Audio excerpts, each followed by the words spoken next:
शरीर है, आप शरीर नहीं। एक बहुत मार्मिक प्रसंग आता है श्रीमद् भागवत महापुराण में पुरंजन उपाख्यान का। पुरंजन उपाख्यान की कथा आती है। पुरंजन उपाख्यान की कथा में बहुत मार्मिक प्रसंग है, आप लोग ध्यान से सुनना तभी समझ में आएगा। एक बार की बात, दो मित्र थे पुरंजन और अभिज्ञात। दो मित्र थे पुरंजन और अभिज्ञात। एक बार दोनों भ्रमण करने के लिए गए और प्यारे पुरंजन ने एक नवद्वार वाली पुरी को देखा। इसको देखा, नवद्वार वाली पुरी को देखा तो उसमें प्रवेश कर दिया।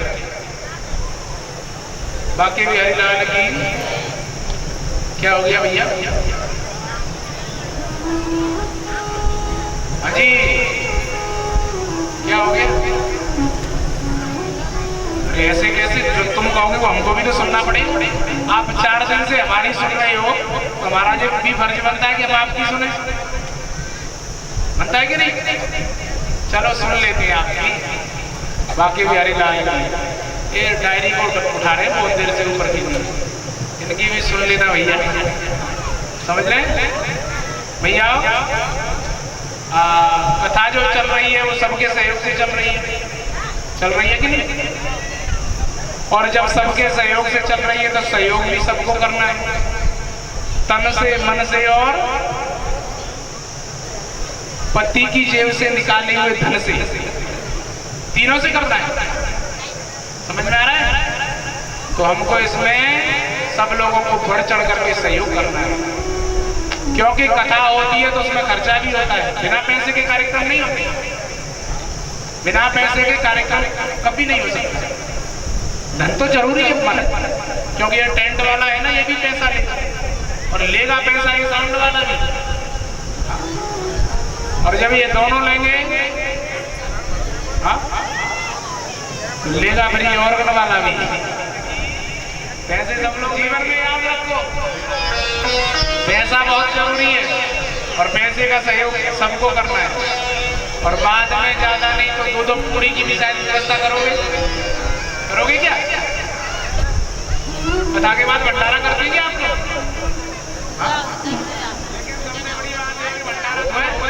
सहयोग करेंगे। इस कथा में 1 रुपया देने वाला भी उतना ही और सीना ठोक करके कह सकता है मेरी कथा हो रही है, जितना 1 लाख देने वाला। तो ये सबकी कथा है, सब लोग जितना जिसकी सामर्थ्य सब लोग सहयोग करें, लेकिन सामर्थ्य के अनुसार करना, कहीं ऐसा नहीं हो। एक श्यावली का वो भक्त थे और श्यावली के दोनों लोग गए कहाँ? राम जी के दर्शन करने के लिए। और राम जी के सामने हाथ जोड़ करके कहने लगे, नहीं विद्या नहीं बाहुबल नहीं खर्चने को दाम। एक वक्त क्या कह रहा था? नहीं विद्या नहीं बाहुबल और नहीं खर्चने को दाम। तब तक दूसरा बोला 20 लाख है बैंक में, सब जाना है राम।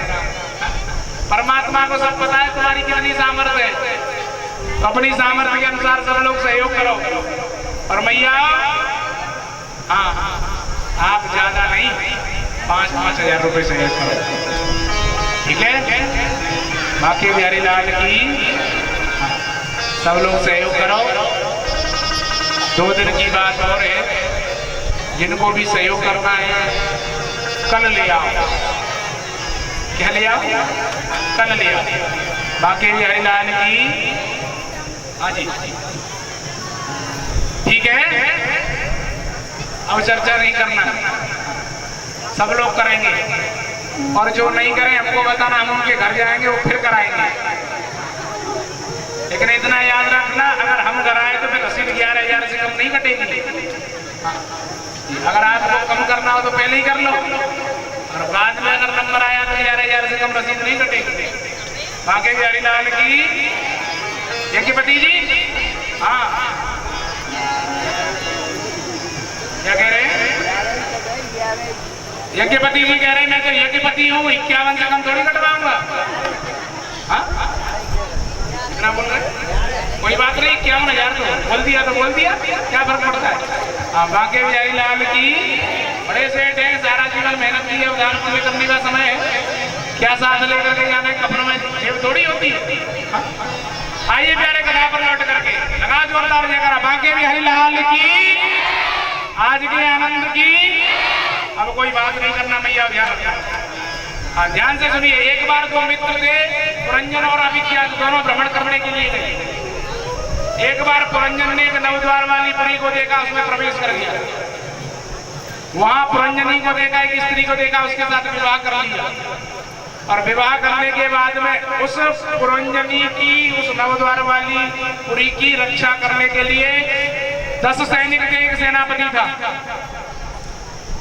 बड़े आनंद के साथ पुरंजन रहने लगा। लेकिन क्या हुआ कि उस पर और एक जरा नाम की राक्षसी ने आक्रमण कर दिया।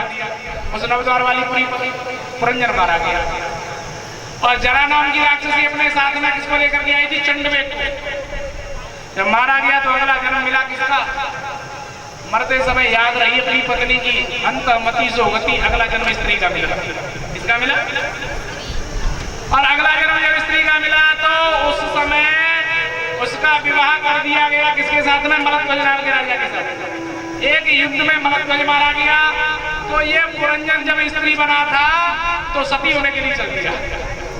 क्या होने के लिए चल दिया? सती। उसी समय अभिज्ञात आ गया। बोले क्या कर रहे हो? बोले महाराज सती हो रहे हैं। बोले सती हो रहे हो कि सत्ता? बोले क्यों? बोले तुम स्त्री नहीं पुरुष हो। बोले कैसे? ध्यान से सुनिए। पुरंजन कौन? आत्मा।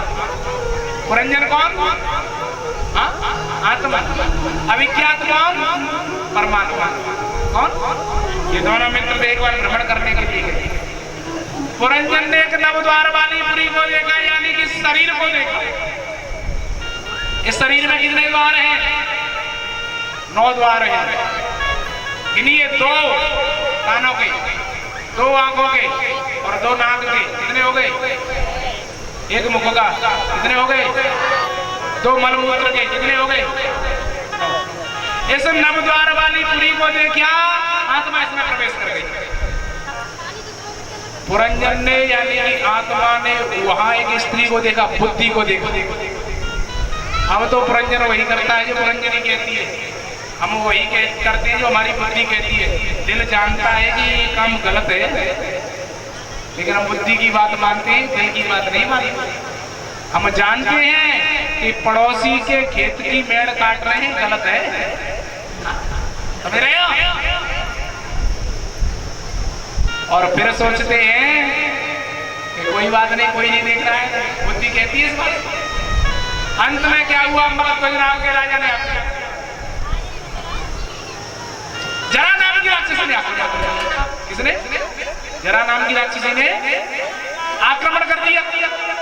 और जैसे ही जरा नाम की राक्षसी ने आक्रमण किया तो साथ में लेकर के आई चंडवेक को। जरा कौन? बुढ़ापा।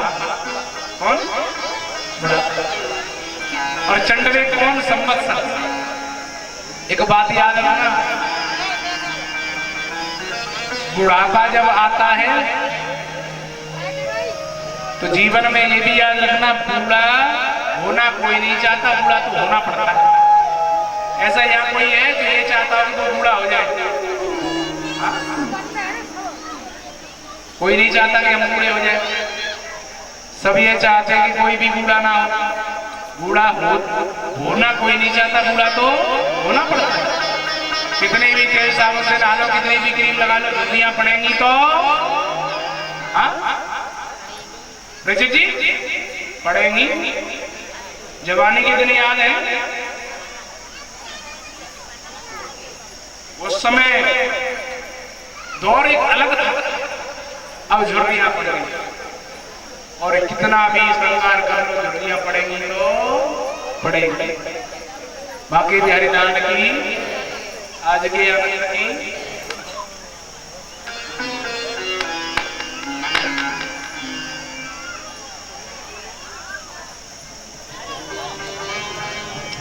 तो प्यारे, उस समय उस समय जरा नाम की राक्षसी ने आक्रमण किया। जरा कौन? बुढ़ापा। चंडवेक को साथ में लेकर के आई। चंडवेक यानी संवत्सर, वर्ष। जैसे जैसे गुजरता है मृत्यु नजदीक आ जाती है। और जैसे ही आक्रमण किया 10 सैनिक थे, 5 कर्मेंद्री, 5 ज्ञानेंद्री, 11वां सेनापति था कौन? मन। लेकिन फिर भी मृत्यु हो गई। तो जीवन में याद रखना कि हमने मान रखा है कि हम शरीर हैं, हम शरीर नहीं है। अगर हम लोग पश्चाताप कर लेते हैं तो जीवन में परिवर्तन आता है।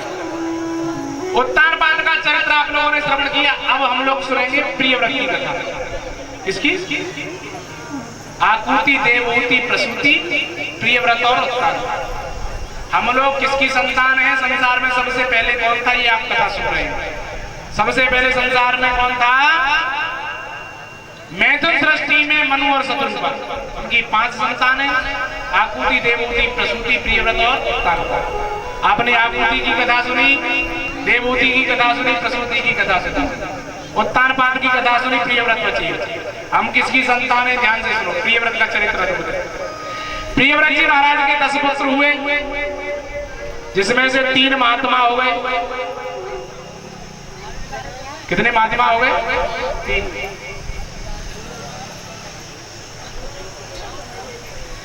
जिसमें से 3 महात्मा हो गए, 7 बचे। प्रियव्रत जी महाराज ने इस पृथ्वी का और प्यारे 7 द्वीपों में विभाजन कर दिया। तभी से संसार में कितने द्वीप हो गए? 7। कितने द्वीप हुए? कितने द्वीप हुए? 7। और प्यारे हम लोग जिस द्वीप पर रहते हैं इसको कहते हैं जम्बू द्वीप। और जम्बू द्वीप के अधिपति हुए आकृत जी महाराज। आकृत जी महाराज के 9 पुत्र हुए। उन्होंने इस जम्बू द्वीप को 9 खंडों में बांट दिया। बंटवारा तो बराबर से करना है कि नहीं? जम्बू द्वीप को 9 खंडों में बांटा। हम लोग जिस खंड पर रहते हैं उस खंड का नाम हुआ अजनाब खंड। कौन सा खंड हुआ? अजनाब खंड। और प्यारे इसको हम लोग कहते हैं भरत खंड भी कहते हैं। तभी तो पंडित जी जब संकल्प कराते हैं तो क्या कहते हैं? जम्बू द्वीपे भरत खंडे आर्यावर्त देशांतर्गते। तो जम्बू द्वीप के और भरत खंड के प्यारे हम लोग जहाँ रहते हैं उसके राजा हुए नाभीजी महाराज। नाभीजी महाराज के यहाँ ही ऋषभदेव जी भगवान, ऋषभनंदन भगवान का अवतार हुआ। और ऋषभनंदन भगवान के ही भरत जी महाराज का जन्म हुआ। बोली वाक्य बिहारी लाल की। इस संसार में 3 भरत हुए, इसीलिए इस पृथ्वी का नाम भारत पड़ा। इस भूमि पर 3 भरत हुए। कौन कौन से? एक तो ऋषभनंदन भरत जिनकी कथा सुन रहे हैं हम लोग। दूसरे हुए शकुंतलानंदन भरत जो शेरनी का भी कान पकड़ करके दूध निकाल लेते थे, आपने इतिहास में पढ़ा होगा। और तीसरे हुए केकई नगर भरत, राम जी के भाई। इन तीनों भरतों के नाम पर ही इस भूमि का नाम भारत पड़ा। इस भूमि का नाम भारत किसके नाम पर पड़ा? भरतों के नाम पर। और प्यारे इन भरतों के नाम पर इस भूमि का नाम पड़ा भारत। ये जो ऋषभनंदन भगवान है इनके पुत्र थे भरत जी, ये बड़े धर्मात्मा। इस भूमि के जहां हम लोग रहते हैं इसके एक चक्रवर्ती सम्राट। और प्यारे इन्होंने बहुत समय तक तप किया, राज्य किया 50 वर्ष। उसके बाद जप करने के लिए, तप करने के लिए जंगल में चले गए। एक बात यह भी याद रखना कि हम लोगों को अपने घर में कब तक रहना चाहिए? ध्यान से सुनो हमारे बुजुर्ग। भरत जी महाराज ने 50 वर्ष तक राज्य किया और 50 वर्ष के बाद में चले गए जंगल में भगवान का भजन करने के लिए। कहाँ चले गए? गंडकी नदी के किनारे पुलहासन बना करके रहने लगे। हमको भी 50 वर्ष के बाद में क्या करना चाहिए? भगवान का भजन करने के लिए निकल जाना चाहिए। हाँ? क्योंकि प्यारे 50 वर्ष की आयु के बाद में कब कोई भरोसा नहीं कब क्या हो जाए। परीक्षित जी 50 वर्ष के बाद में गिनती क्या कहती है? बाके बिहारी लाल की 50 वर्ष के बाद में। और जब हम लोग गिनती बोलते हैं तो क्या कहते हैं? हाँ? 50 के बाद में क्या आता है? 51। क्या आता है? 51। वाह वन? कौन सा वन? कौन सा वन? हाँ, कांटे के वृक्षों में और वनों में क्यों जाना है? जाना है तो कौन से वन जाना है? या मीरा जी भी कहती थी गाली भी कोई लागे वृंदावन नीको, तो हमको जाना है तो कहाँ जाना है? वृंदावन चले जाए। लेकिन फिर भी बामन तक भी नहीं मानते तो गिनती क्या कहती है? त्रेपन। क्या कहती है? कौन सा पन आ गया ये तो दे। लेकिन हम लोग बात नहीं मानते, भगवान का भजन ऋषि जी नहीं करते, घर छोड़ करके नहीं जाते, चाहे घर में पड़े पड़े और बहुओं की गाली खाते रहे, लेकिन भगवान का भजन करने के लिए घर से बाहर बहुएं ताना मारती है। क्या बोली वालों? क्या कहती है बहुएं? बोले इस साल गर्मी ऐसी खतरनाक पड़ी, क्या कहे हमारा, दूर दूर तक नजर नहीं आ रहे बुढ़े, जितने भी बुढ़े थे सब चले गए, लेकिन हमारा बुढ़ा तो इस बार भी रह गया, लगता है इसकी फाइल हो गई। तो क्या समझ में आता है 50 वर्ष के बाद में